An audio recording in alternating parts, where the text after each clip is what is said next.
Look at this. Scott looked away from the book to see his wife, Eva. She was holding a strange looking doll. Her hair was stained and her face was smeared with whatever it was. There were cracks in some places, and two large teeth protruding from her mouth, strongly resembling human teeth. Torn and crumpled clothes, very small limbs with crooked fingers.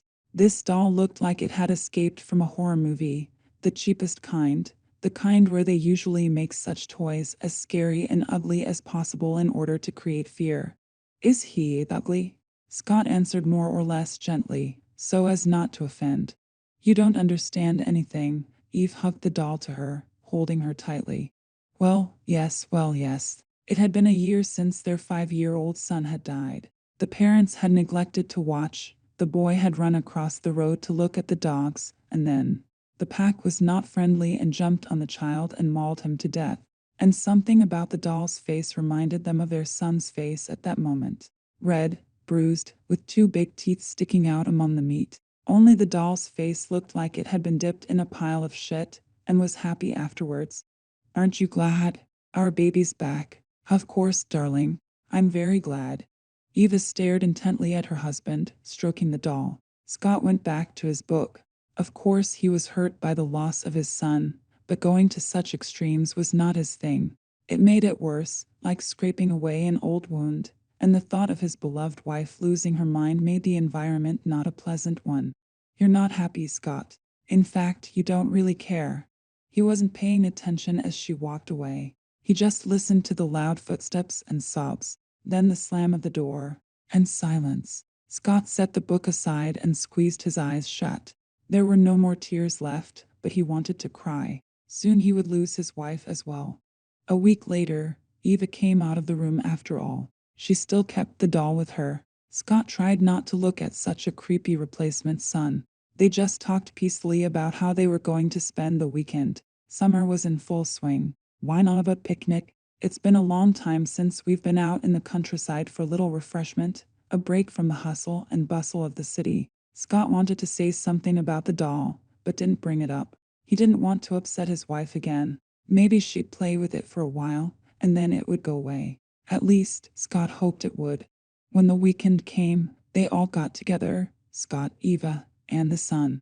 A rather strange picture emerged, the couple laughing, chatting, eating delicious food, as they are supposed to do at a picnic, but a creepy-looking doll sits nearby and watches.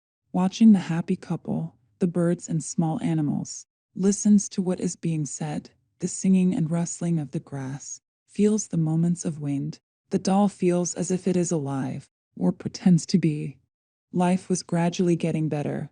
Eva was able to calm down thanks to the doll. Scott stopped being annoyed by her lover's behavior, even playing along with his wife at times, playing with her son. There it was happiness. With the family all together, if you can think of it that way, life doesn't seem so drab now. But it was just beginning. Just things had gotten better, when suddenly there was another attack. Eva was getting weaker. Every day it got worse and worse. Scott even took time off to be with his sick wife. The doctors only shook their hands, prescribed some medicines that did nothing to help Eva's recovery. All the while the doll was by her side. She watched the poor girl's suffering, and the only medicine keeping Eva sane and in her senses. Scott was glad of this, at least somehow the beloved was clinging to life. Soon Eva began to rave, calling for her son. She screamed loudly and moaned. At such moments, her body would curl up. That's when Scott noticed something strange on his wife's body. Above her belly button was a perfectly round wound, covered with a hard crust of flesh and slightly bulging. You could see something throbbing under the crust. Scott gingerly touched the wound, but his wife stopped him instantly, taking a firm grip on his wrist, which surprised Scott. Eva went back to normal for a moment, glaring angrily at her husband, and through gritted teeth she uttered, "Don't touch it." Afterward, the gray color of her skin and the sickly look of her wife returned. Scott could not believe what had happened.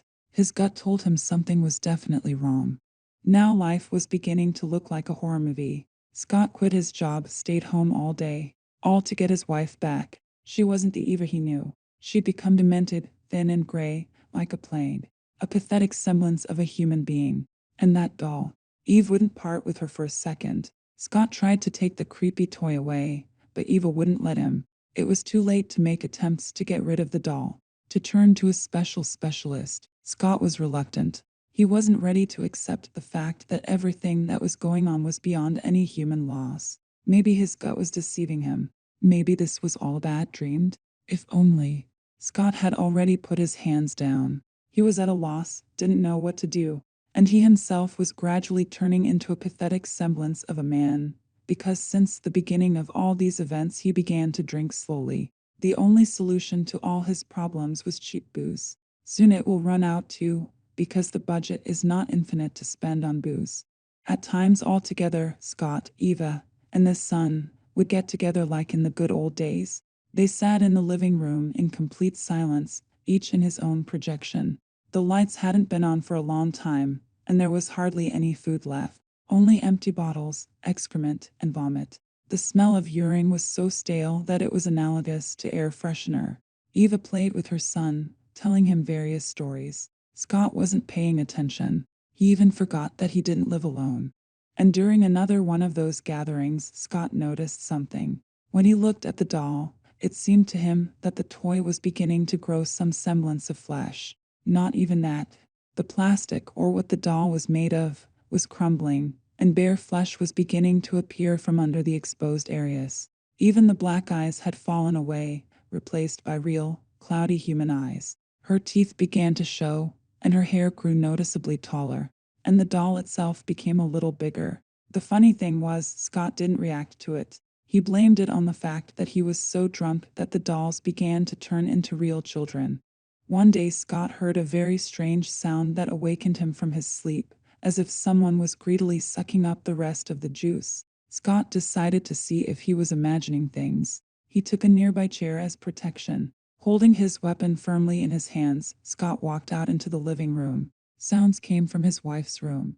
Heading there, Scott gently put his ear to the door. His hand slowly rested on the doorknob. Pressing lightly and opening the door, Scott flew into the room, ready to attack, but a chair fell out of his hands. The same doll was sitting on Eve, sucking everything out of her with its long trunk like a mosquito. The flesh throbbed, secreting transparent mucus. Cloudy eyes ran around the room until they turned their gaze to Scott, who had just entered. The proboscis had detached itself from his wife's body, now a real leather sack of bones. A wide grin appeared from under the trunk. The thing, which looked like a grotesque imitation of a fly and a man, squealed loudly, bouncing on the spot. And now it's your turn, Daddy. I hope you're just as tasty.